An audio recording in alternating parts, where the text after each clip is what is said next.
തന്നെ വാഴ് കേൾക്കാമെന്നവരോട് പറയുകയാ, ദുനിയാവ് വലിച്ചെറിയടാ ചെറുപ്പക്കാരാ. അധികാരം വേണ്ട മോനെ, അധികാരം വേണ്ട മോനെ, കൊട്ടാരങ്ങൾ വേണ്ട മോനെ, ഒരുപാട് സമ്പത്ത് വേണ്ട മോനെ.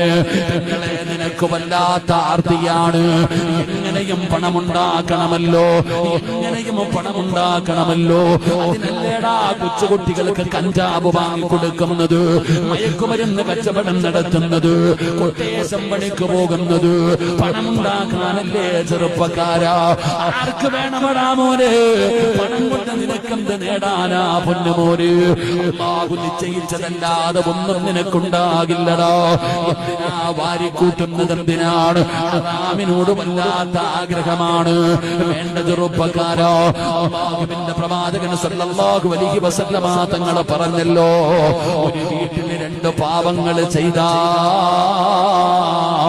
അവരുടെ ആയുസ് കുറയുമെന്ന് നബി മുഹമ്മദ് മുസ്തഫ സല്ലല്ലാഹു അലൈഹി വസല്ലമ തങ്ങൾ പറയുന്നു. രണ്ട് പാപം നിങ്ങളുടെ നാട്ടിലെ ഏത് വീട്ടിൽ നടക്കുന്നുണ്ടോ ആ വീട്ടുകാരുടെ ആയുസ് കുറയും. അല്ലാഹു നമ്മളെ കാക്കുമാറാകട്ടെ. ഉറക്കപ്പറ, അല്ലാഹു നമ്മളെ കാക്കുമാറാകട്ടെ. അല്ലാഹു നമ്മളെ കാക്കുമാറാകട്ടെ. ആ രണ്ട് പാപങ്ങളിൽപ്പെട്ട ഒരു പാപം, ഹറാമായ സമ്പത്ത് ഏത് വീട്ടിലുണ്ടോ